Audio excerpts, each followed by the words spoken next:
Next question, posed by the District 5 Democratic Club. The representative of the District 5 Democratic Club, would you please come up to the stage? Let's give a round of applause for this.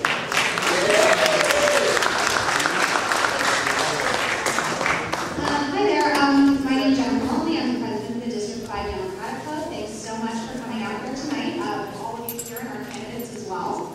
I'm actually not presenting the D5 Democratic Club question. A group of us were walking around here thinking up all of your questions tonight. Because of our time constraints, we were only able to select one, so I apologize. But many of the questions that you asked us, and I want to make sure these candidates know, were the same. A lot of the issues that we've been talking about tonight, about our schools, about employment, about crime, and about racial equity in terms of how people are treated, all of those ways here in San Francisco. So, but because a lot of those questions have been answered or asked, at least in part tonight, we wanted our community question to be one that we hadn't brought up.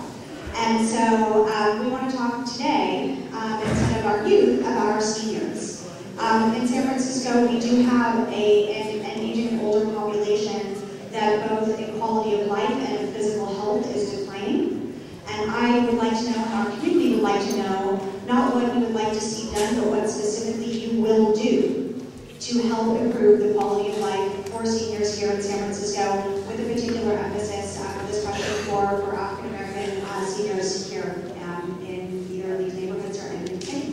Thank you.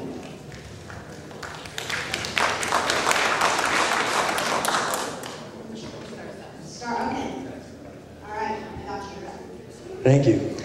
You know, seniors are our most valuable citizens because without seniors, we have no sense of history of who we are. We look to our grandparents, you know, to find out where we came from, what motivated them, you know, what brought us to where we are at this point in life. Yet, in our society, we don't value that. If you look at the priorities, just in terms of what the city spends on the Department of Aging within City Department, that's been cut almost by 60% in the last couple of years. And you know what? No one's really said anything. Look at the programs that we once had in these communities. Right down the street, we had the senior program here, Kimochi in Japantown. All these programs are starting to slowly disappear. Why? Because we can't get straight about our spending priorities. And again, that's one of the reasons I put Proposition D on the ballot, because that's going to save $2 billion. You know what? I'm going to have to contribute 15% or 12% of my income towards my pension. But if it's going to save these kind of programs, this is what we got to do. You know, we don't have a blank check that we can write. So we really do have to look at how we allocate resources. We have to look at where the priorities are, and, you know, providing safe haven for our seniors has to be the very, very highest priority, just like education.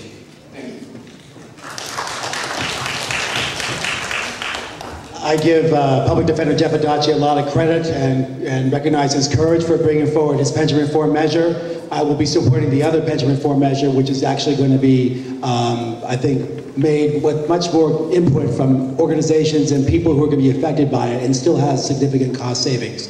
I've also fought to make sure that our budget is whole. Last year, I worked with community groups and labor to put on the ballot an increase to our real estate transfer tax. And so far, it's brought about $45 million. And Mayor Lee would not have been able to balance the budget without that effort. As budget chair, 2 years in a row, and many years before that, working as a legislative aide, I have fought to make sure there are no cuts or minimal cuts to senior services. And I've actually worked to expand those services for drop-in centers for seniors in the Tenderloin and in my district in the Lakeview neighborhood. Worked closely with Senior Action Network and Planning for Elders, who work closely with seniors to make sure that they have a voice at City Hall, and I work to make sure that voice is strong and it's heard. There are a lot of seniors who are aging in place, who don't have access or who are living isolated lives, and I work to make sure we have funding to have outreach programs to reach them, to make sure they can have nutrition programs and services and get hooked up to healthcare and still remain in their homes so that they don't have to go elsewhere and they can live independent lives. Those are significant things that we can do for our seniors. Also to fund our in-home supportive services program to its fullest to ensure that seniors can remain in their homes and live independent lives. Thank you. I think we already know what helps seniors: senior housing, senior centers, exercise programs. We create these programs and seniors come and use them and their lives are better because of it. And now they're being cut. Why? Because there's this tremendous transfer of wealth going on from us upwards to the rich. In this last financial crisis, the rich got richer. And look happening to the budgets of every single governmental organization. Look what's happening to every nonprofit. It's cuts, cuts, cuts. We need change on the national level. We need to tax the rich. Duh. That is what is going to get money for our seniors. It'll get money for our schools. It'll get money for our arts. Let's bring that tax money back home. We're talking progressive taxes, folks. It was Franklin D. Roosevelt's idea. It's still a great idea. If we went back to the level that it was at even before Reagan came, now let's face it, people were filthy rich before then too, right? If we went back to the tax structure that we had when Reagan became president, we would have no financial crisis today. We would be able to fund those senior programs, fund everything. Tax the rich, duh.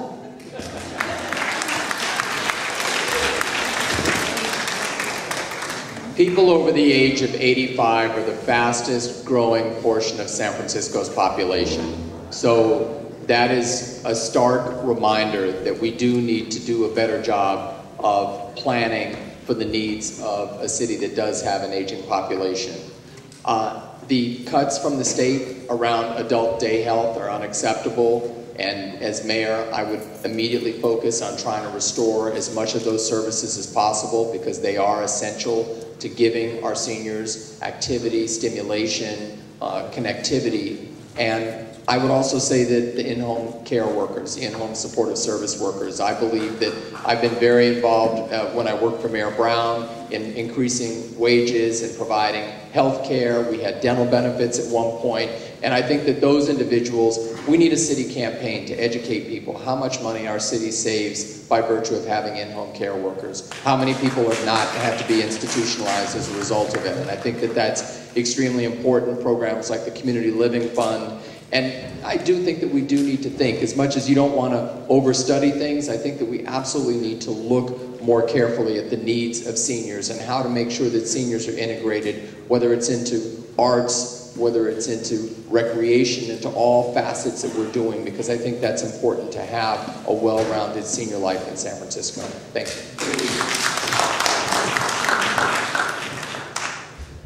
Thank you. You know, folks, seniors are our infrastructure. They're the people that built the city. They're the reason why we're here today. If we can't look after them, we should be ashamed of ourselves. When I first ran for office in 1999-2000, I made 5 promises, and that's a crazy thing to do when you're running for office, but I was able to keep all 5 promises. 1, I would rebuild Laguna Honda Home. 2, restore Lake Merced. 3, Harding Park. 4, the small business corridor along Ocean Avenue. And 5, the Youth Guidance Center. I delivered on all 3 of those projects by 2003, but the thing I was most proud of was the rebuild of Laguna Honda, and I'm also most ashamed of what's happened to it. We passed legislation to put 1,210 beds in that facility for seniors that can't help themselves.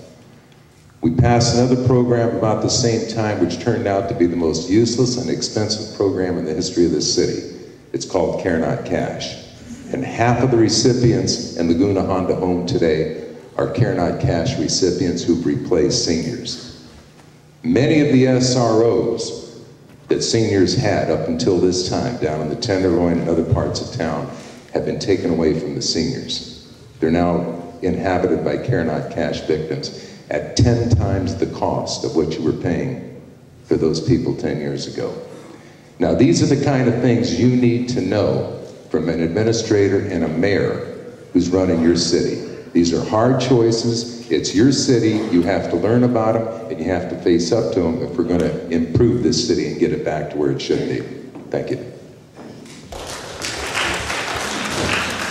I grew up in a family where we spent every Sunday with our grandparents, and so I always had such a deep respect for my elders. Regarding San Francisco, by the year 2025, more than 20% of our population is going to be over the age of 65, and many on a fixed income. And the next mayor is really going to have to deal with this challenge.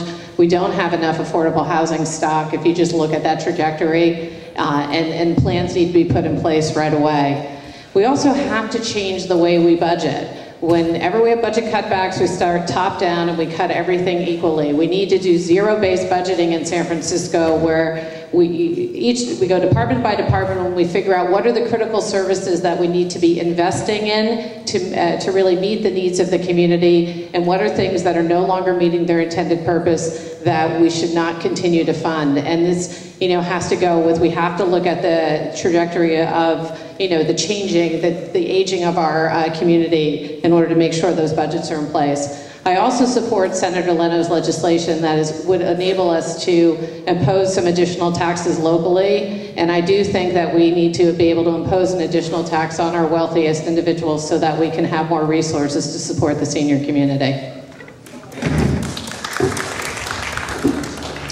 One of the things that I'm going to do, not only as a candidate, as a state senator, but when I become your mayor, is that I'm going to be honest with you. The reality is that adult day health has been cut.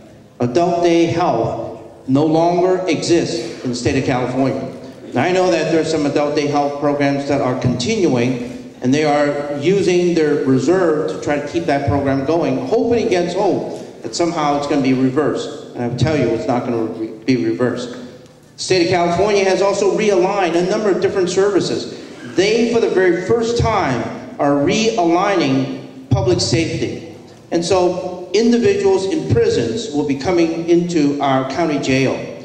Those are the realities that we are all facing. So we can't talk about, well, we're going to bring this back and we're going to bring that back. You can't bring it back if you don't have the money. So the question then, I think, what we've got to do is to be a little bit sober about this, that the reality is that there are services, albeit that I didn't vote for cutting those services, but the reality is that those services have been cut and the dollars are not there. And we ought to then begin not only a community, but a citywide conversation about exactly what are those services we ought to provide. How efficiently can we provide that? How economical can we provide that? Because if we don't have that conversation, you know what's going to happen?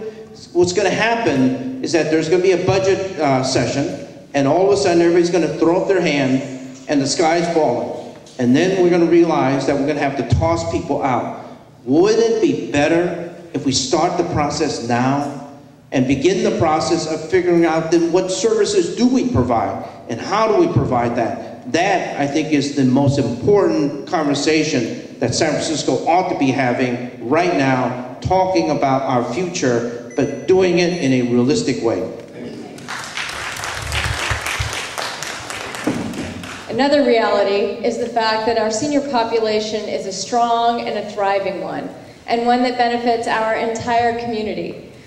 Our seniors want to live independent lives, and San Francisco doesn't always set up the structure to ensure that they can live those independent lives. Supervisor Dufty had mentioned IHSS services or in-home attendant care. There's nothing more important to the disabled community and to our senior community than being able to have real and ready access to health care. If it means in their homes, then they should be able to do it in their homes so that they can live independently and not go into hospital care. If a senior, however, breaks a hip or hurts themselves somehow, then they need to have SNF beds, or skilled nursing facilities, within their communities, not all the way across town.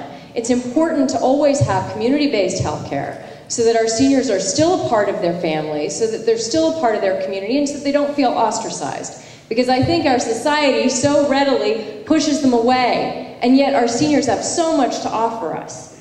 We look at transportation. It's another huge issue. San Francisco does not deal properly with paratransit. Right now, Yellow Cab and Luxor Cab takes care of 92% of San Francisco's paratransit needs. That is completely irresponsible.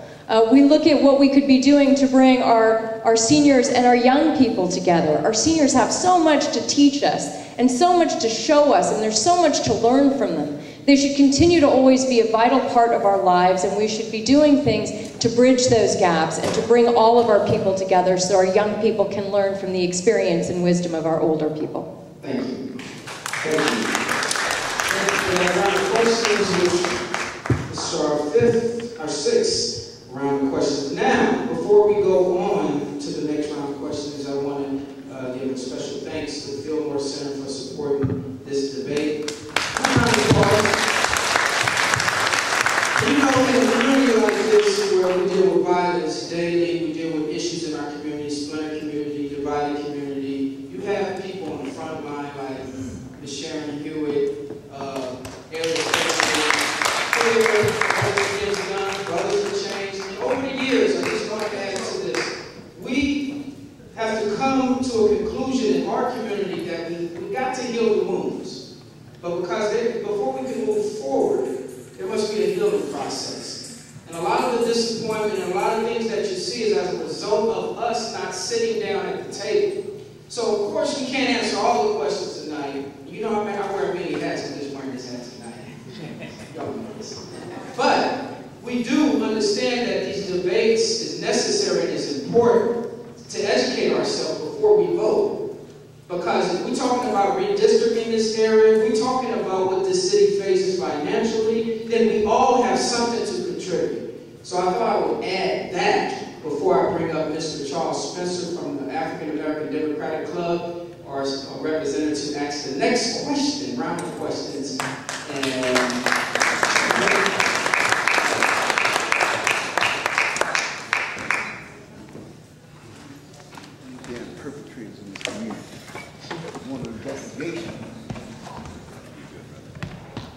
Mr. Charles Spencer, the president of the African American Democratic Club, asked me to present the questions that we want to read are important. What is your name? Oh, and what business do you represent? My name is Agunato Chibarao, and I own a Raselas Jazz Club, and I'm also a member of the... Yeah! For the record, since we've been talking about the out-migration of the African American population in San Francisco, let's just establish certain facts that we are all clear. For we need to understand the most dramatic out-migration of black people from San Francisco happened in the last two previous administrations. This is more important for the audience than the candidates. Assuming that there is a consensus among all of us, including the candidates, that there must be something done about reversing the problem of out-migration of the black community, we came up with a yes or no questions, if it's necessary for you to add an explanation that you could do. We want to ask you, we believe that there got to be an economic development Marshall Plan to resolve one of the major problems affecting the African American community in San Francisco. In this regard, we think it is viable, it's possible, by the end of the next mayor's term, we can create 100 black-owned turnkey businesses in San Francisco. And I can ask, and to this end, this process requires budgeting, funding, identifying resources, and politically supporting. I ask all of you, with respect, with sincerity and openness, and I would like also to have this question to go to the candidate, the current mayor, and also Dennis Herrero, and to answer it in a straightforward manner.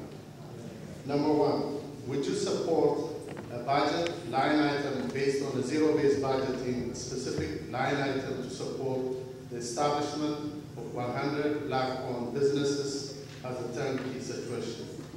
And number two, would you identify a source of income? And number three, would you commit yourself to funding it and politically support it for its success? Thank you very much.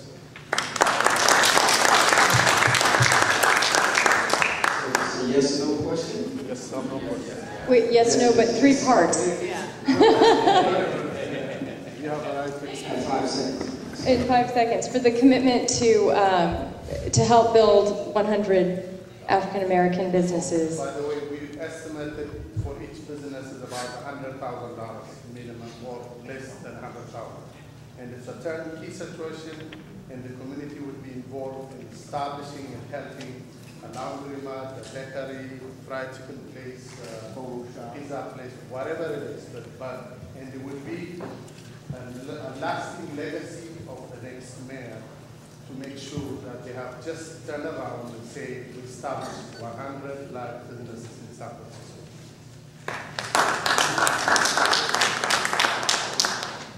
So the answer would be yes. You asked where the funding would come from. You're talking about jobs and job creation. And anytime you create a job, you're generating an economic boom to our local economy, and that's always going to be a benefit. And then you had a third part of that question as well, which was, we would, yes, commit to the funding of the... It's going to be a zero-based budgeting. It means from the get-go, the minute you open Garrett Mayor's office, you start developing the budget, you would say, based on a zero-based budget, this is my priority, because a budget is a statement of your commitment and your priority of resource allocation.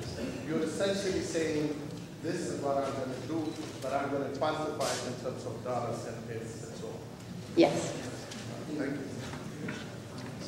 you. Yes, I would in fact commit that we need to generate more businesses, local business, neighborhood businesses. Not sure about where the funding source may be. There are a variety of possibilities. We have micro-enterprise dollars at the federal level, at the state level. So there are a number of funding sources, but I think the issue is the commitment of just really trying to help different communities to generate jobs, generate businesses, and really revitalize our neighborhoods and community through those vehicles, and committed to doing that. Yes, absolutely. I don't think I'd stop at 100. I'd make that as a minimum. I am the one to talk about zero-based budgeting because it's not happening within City Hall, and to your exact point, it needs to, so we get our priorities focused on the right things. I would also look to expand it with funding that would come from the private sector. I talked earlier about a venture philanthropy fund. Where the money gets invested and actually any returns that get made on that money continue to get reinvested, so it becomes self-perpetuating, so you don't have to stop at the 100. And then partnering the local entrepreneurs with some of the incredible entrepreneurial talent that's in our community is a key piece of being able to do this and make it successful. And I wouldn't just stop with merchants. There's even a great young person I met through one of the community centers here who is a young African American who started a company called Spinatics, and he's creating an online sports fan site. So let's go further with it. Thank you. Just I want to hear the closing remarks. What is your name, sir? Argonauta. Okay. As the one candidate up here who's actually worked with zero-based budgeting in government, we haven't had that in the city and county of San Francisco for 15 years. You're asking for a separate line item committed with funds to develop 100 Black-owned businesses. Here's my answer. I will commit to doing the best I can, but not to the point where it discriminates against other ethnic groups or other qualified businesses. Simple.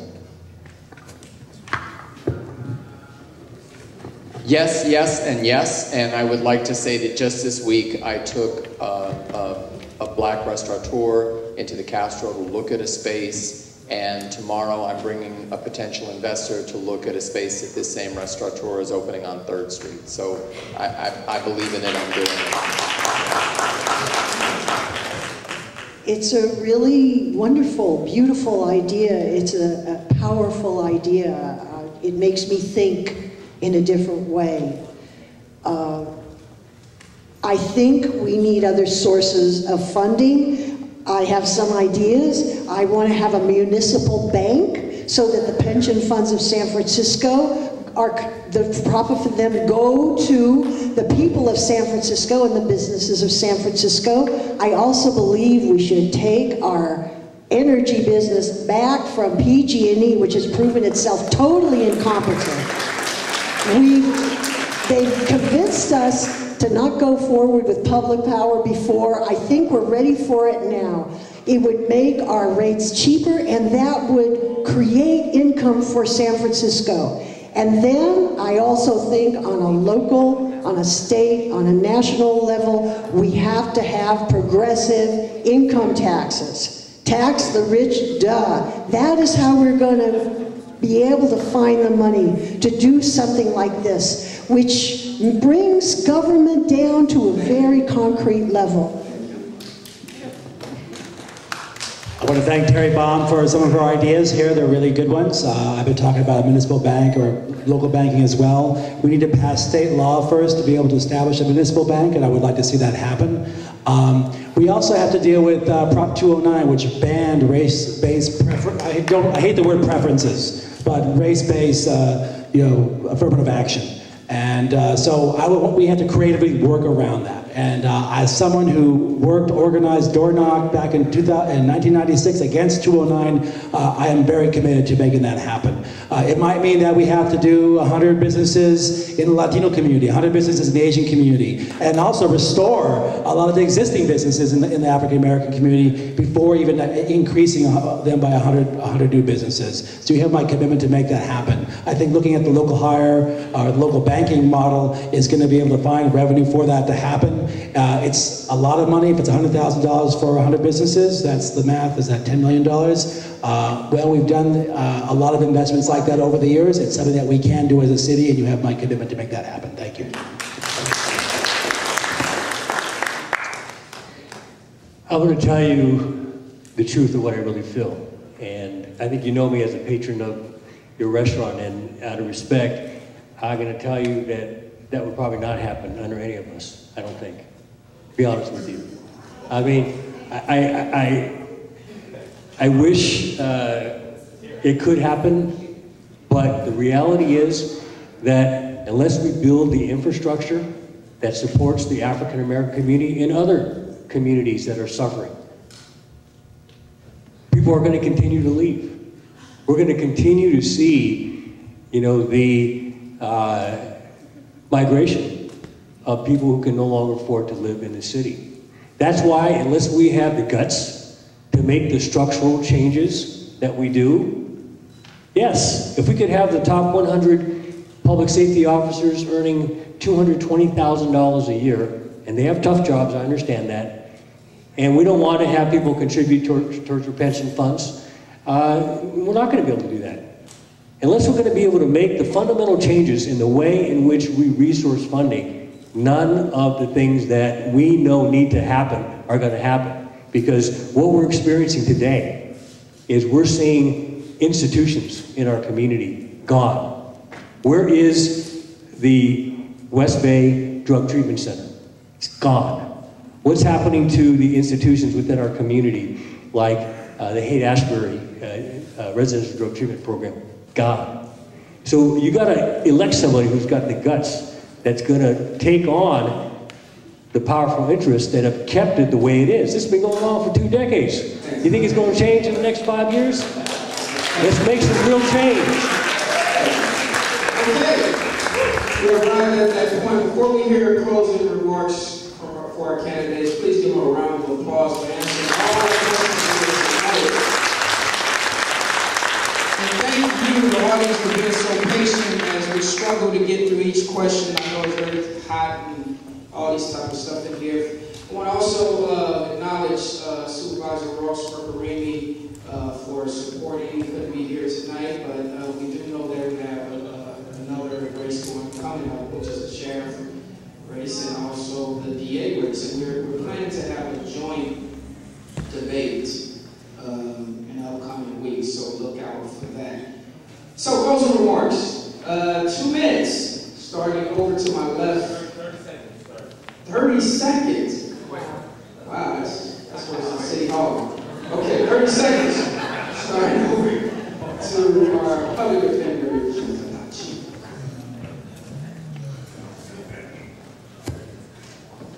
You know, I don't want to leave anyone with the impression here that I'm always fired up. I'm just fired up about 95% of the time. But we got to be passionate about our city if we care about it. And that's why you're here. That's why you sat through this. This is why all the folks who are on, running for mayor are here, because we care passionately about the city. But you got to pick one of us. Well, at least 3 of us we can still run on voting. And the reality is that you got to make the pick that's going to take the city out of the situation that it is. And I ask you to pick Jeff Adachi for mayor in November.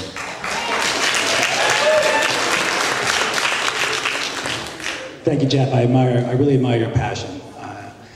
I think this race comes down to judging all of us, not on our words, but what our deeds have been and what our vision is for San Francisco. I think our vision should be based on what our deeds have been. I've worked to find progressive revenue from very wealthy people in the city. I worked to build affordable housing and find money for affordable housing. I took the lead on organizing coalitions to create the pressure to find those monies. I worked on violence prevention. I would work hand in hand with young people to help make that happen. I've been involved in our schools, and I'm committed to assure that my administration would work on all these things day in and day out, so we have a city that's livable. Thank you.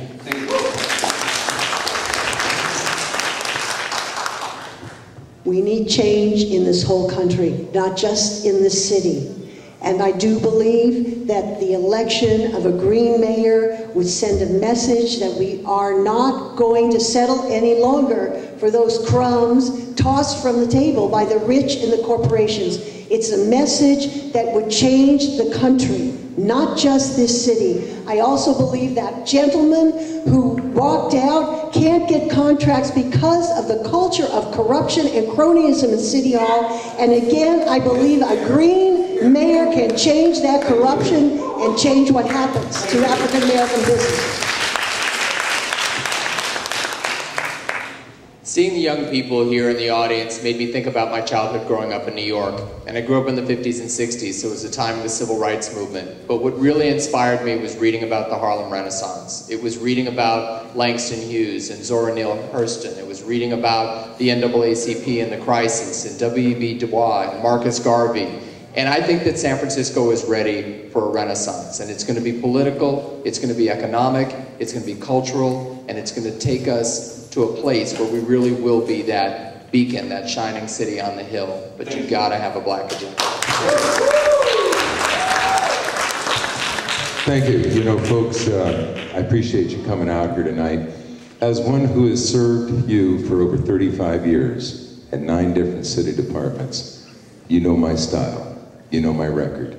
I'm not going to stand up here and tell you the things that you want to hear, the things that may make you feel good. I'm going to share with you the things that you need to know so we can work together to get this city back on track. That's my promise to you. I've never strayed. I've never been part of the status quo. I'm not part of the democratic machine that's running this city. I'm an independent. I will work for you. Thank you. We need leadership to go beyond the talk and take action. I'm a proven leader who knows firsthand how to create jobs, bring innovation into our public schools, and balance and prioritize a budget without a safety net. We need to bring an entrepreneurial spirit into City Hall where we improve services and spend less money, and with an openness to new ideas. We can be known for educational excellence for all, and we have to have a culture of empathy where we take care of all people in our community, not just those with the most money or the loudest voice. I look forward to serving you, and I look forward to getting your vote. Again, thank you for coming out. Let me just say that the answers that you have heard are not all that different than probably the answers that you have in your heart.